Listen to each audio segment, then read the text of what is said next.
With great pleasure, the Rotary Clubs of Gig Harbor celebrate the Star Awards, honoring individuals in our community who, while not Rotarians, live the Rotary ideal of service above self.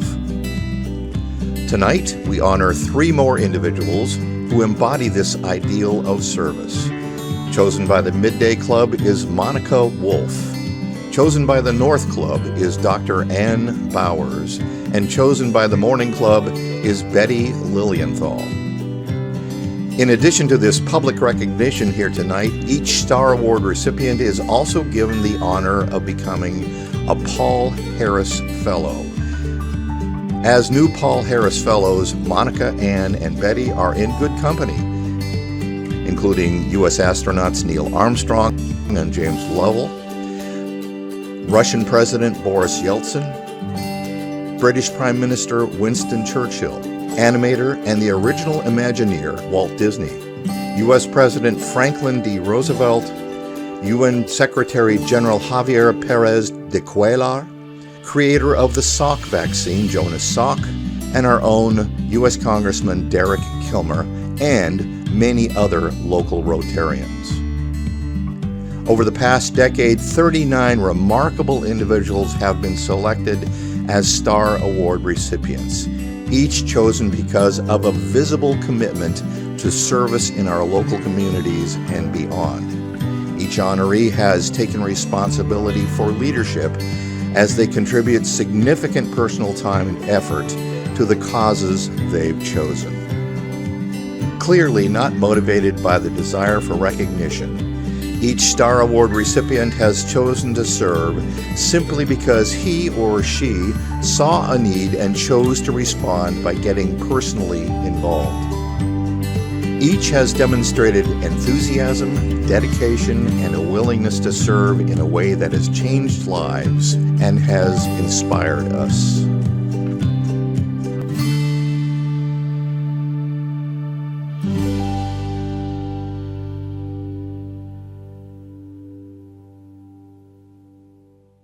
Chosen by the Gig Harbor Midday Rotary Club is Monica Wolf for her many years of dedication to food backpacks for kids, contributing over 5,000 hours as the volunteer director of operations since 2019. There's a quote by Dalai Lama: "Love and compassion are necessities, not luxuries. Without them, humanity cannot survive." We do have an amazing mission. We are here to provide food for anybody, not just children, but anybody that is in the need for food. That includes all families, seniors, anybody that walks into the door is welcome to come get food from us. I'm Monica Wolf, and I've been a resident of the Key Peninsula since 2002 when I retired from the United States Navy after 23 years in the healthcare field. When I retired, I was afforded the opportunity to do what I wanted to do, which was to volunteer with children and youth, and I've done that since I've retired.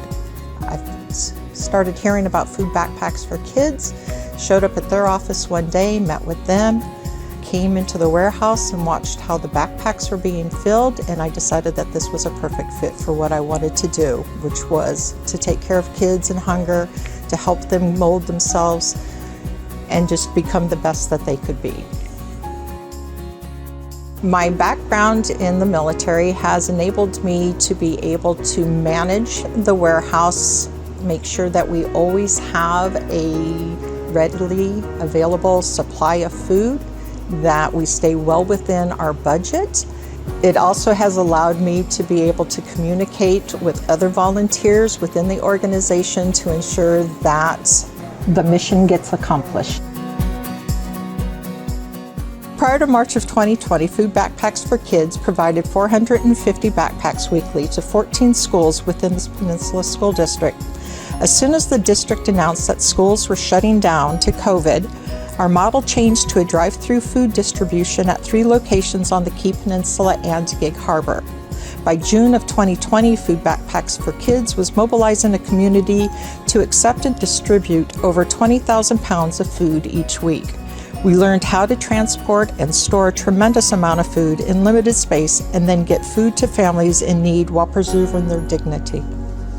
As the pandemic continued, we evolved to meet ongoing and developing needs. We began delivering to people without transportation and packing food boxes to accommodate specific needs. For 18 months, we were often the only face-to-face contact our families had, and we built relationships and trust with them. We assisted with resources beyond food assistance and were a primary support for families during this shutdown. In 2022, Food Backpacks for Kids opened the family pantry, allowing families to come in and choose the foods that their households needed. The family pantry is open 3 days a week for families to come in and shop. We have received and distributed over 230,000 pounds of food since September of 2023. There are a few families that have been coming to us since the beginning of the pandemic with young children, haven't been newborns or just little tiny toddlers, and we've watched them grow and they've become part of our family and are excited when they come in and see all the new things that we might have, and knowing that that's helping them mentally and emotionally, that they don't have to worry about going to bed hungry or even going through the afternoon without a snack. It's heartwarming. Currently, Food Backpacks for Kids sends 150 backpacks to local Peninsula School District schools, providing over 1,000 pounds of food each month to the care cupboards within schools for students to access. Through all of this, it became more apparent that we needed better food for people to access. Our solution towards sustainability for our organization, our families, and the children of our community is the creation of Food for All. The most valuable foods are fresh produce, dairy, and frozen protein. Food Backpacks for Kids leased a 45-acre farm and orchard on the Key Peninsula and created a community-driven fresh food coalition and education program. In partnership with local farms, families served, schools, beekeepers, local youth organizations, and many community supporters, Food Backpacks for Kids and Food for All is growing food to distribute to the families we serve. Food Backpacks for Kids advocates for people in crisis and are there to connect resources to the people who need them.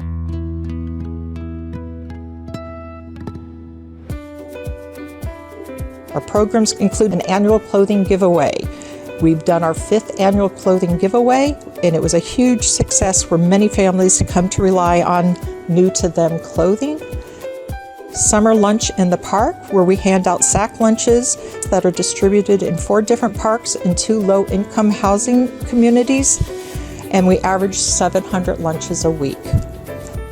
Back to school.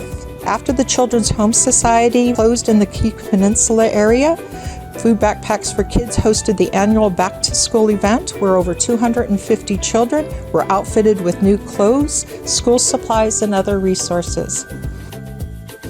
Our holiday meal program.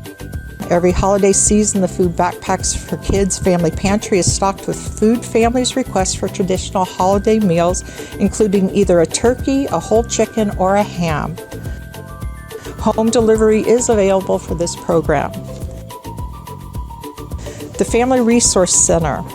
A new building has been added to the family pantry location in Key Center to host the Food Backpacks for Kids Family Resource Center.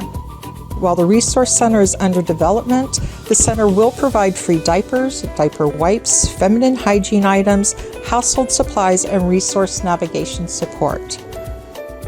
Food Backpacks for Kids continues to grow with the help of our community, key benefactors, and our local civic leaders, which we greatly appreciate. Thank you.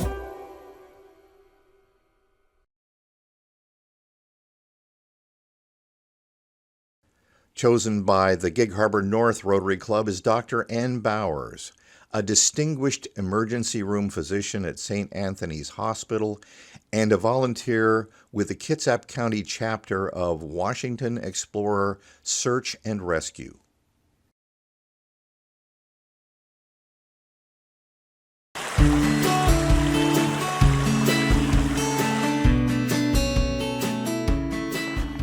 I love being in the outdoors. I enjoy the time to be out there, being physically active, interacting with nature. And this gives me something that I can also give back to my community. We're out there with a purpose, which really feels rewarding. Hi, my name is Ann Bowers. I am an emergency physician and very involved with various wilderness medicine settings.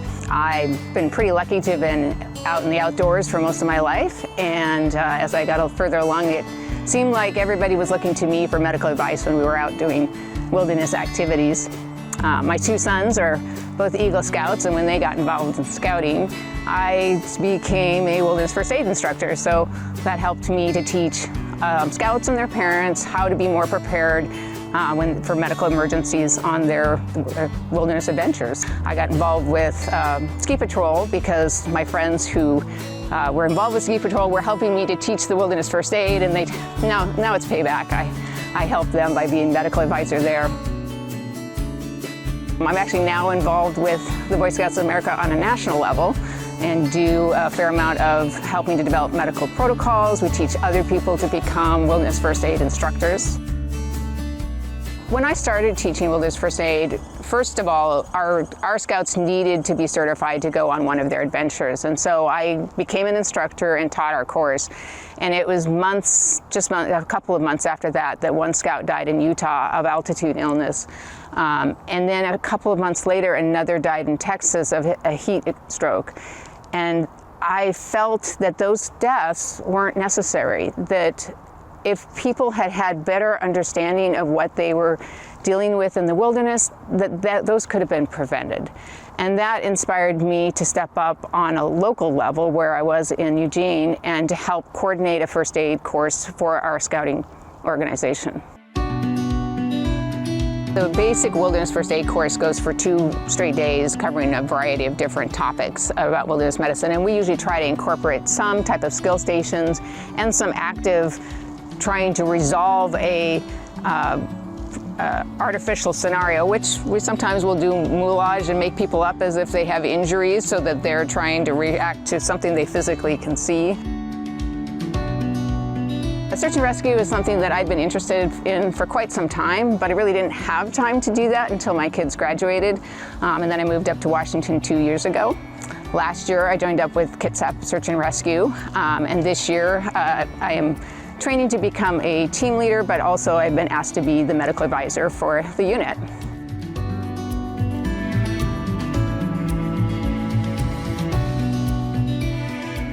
This training this weekend will be more about, there will be some first aid involved, but also some navigation. This is about teaching some of the new people coming onto the unit how we do our searches in the wilderness. So we'll learn to do voice calls when people all call out together, call a name, and they stop and listen, see if they hear anything coming back. We'll learn how to navigate, how to look at their maps.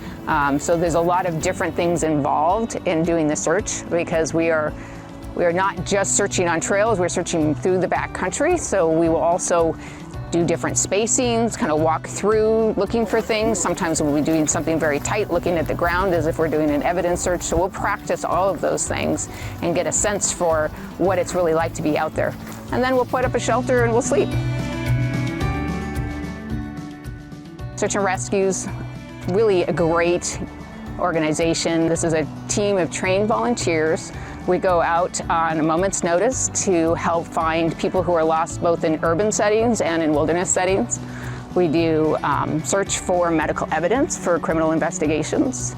And one of the things I really like most is just the team spirit. The people come with all types of different strengths. We work together, and together we make such a big difference. That happens both on a local community level, but then also on a larger level. We do joint searches with other units in the state. So sometimes we get called out of the area. And actually last Thanksgiving, we were out searching up in the Cascade foothills. So, but at any rate, this is an organization where it really is a case of the whole is worth far more than the sum of the parts. So very happy to be involved with that. So as I was getting more involved with the Wilderness Medicine Society, there were several certifications that could be earned, and I was really seeking to have a better base knowledge, partly so that I had more to teach, but also so that I had better experience. And so I earned 3 awards. One is the Fellowship in Wilderness Medicine, which is really kind of a medical certification, and the other 2 are more wilderness medicine organized. The one is a diploma in mountain medicine, which is actually an international, first developed I think in Switzerland, and now the Wilderness Medicine Society has a newer certification called the Diploma in Dive and Marine Medicine. And so I've earned all of those, which they now are titling the Triple Crown. And that really gave me a lot more background experience, which helps in my teaching.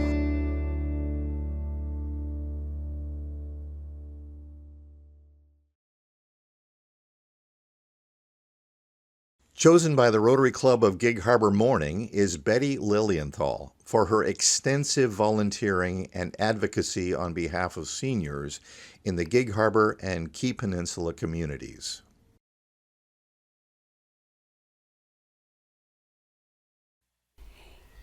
It is embarrassing and humiliating that a community as wonderful as Gig Harbor does not have its own dedicated space for seniors.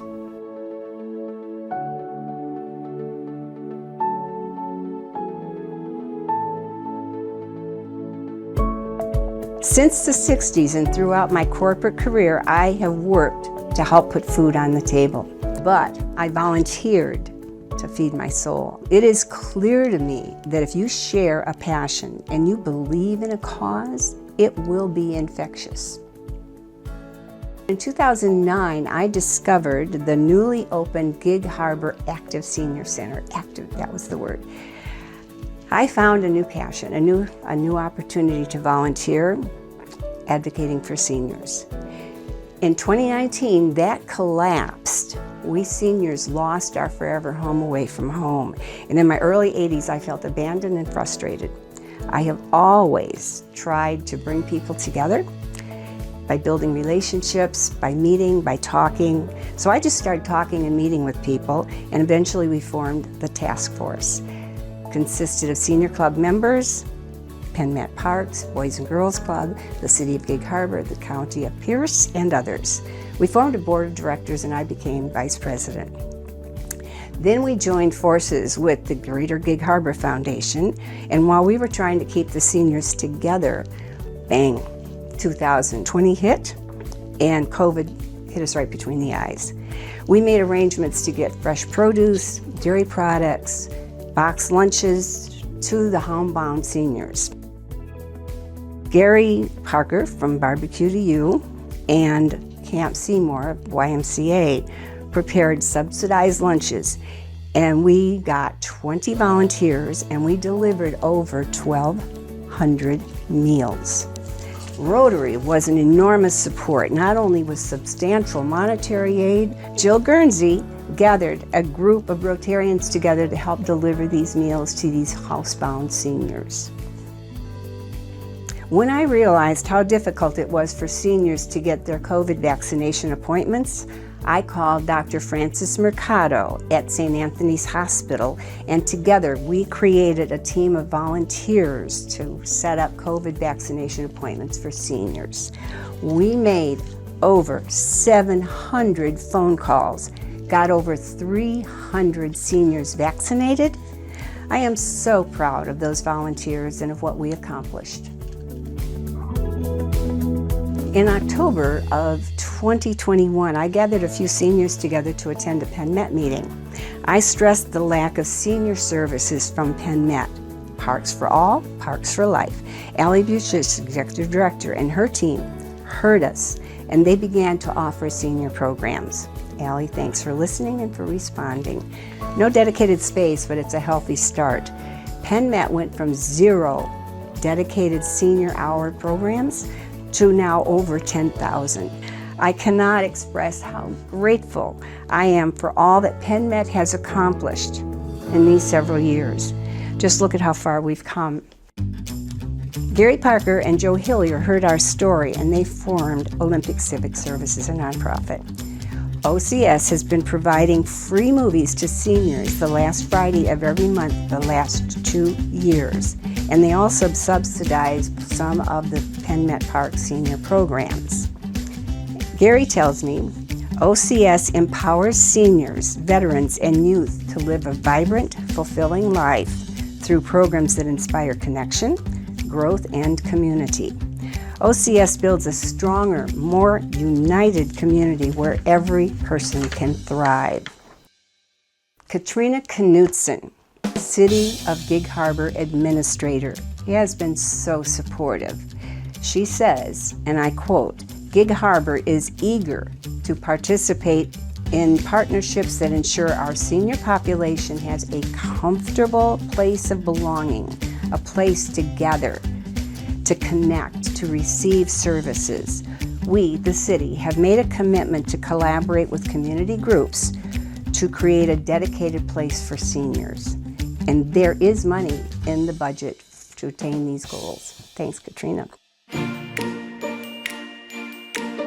I am so proud and so honored and humbled to have received this special awards that Penn Met Parks has created in my name in perpetuity. I was floored. I was blown away. I just want always to thank them for this very special recognition and this honor. Now in 2025, I'm 88 years old and still advocating. My message, my mission has never varied.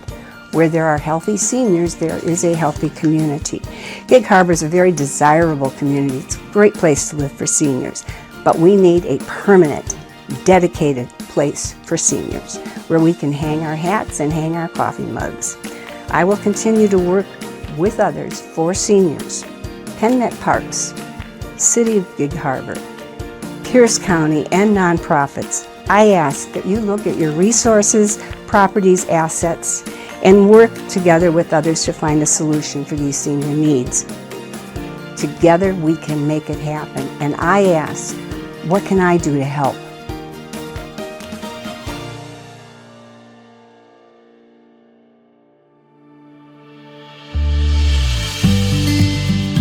Whether we are promoting peace, fighting disease, providing clean water, helping mothers and children survive and thrive, supporting education, or engaging in projects to support the local economy, Rotary clubs here in Gig Harbor and across the globe share the ideal of service above self.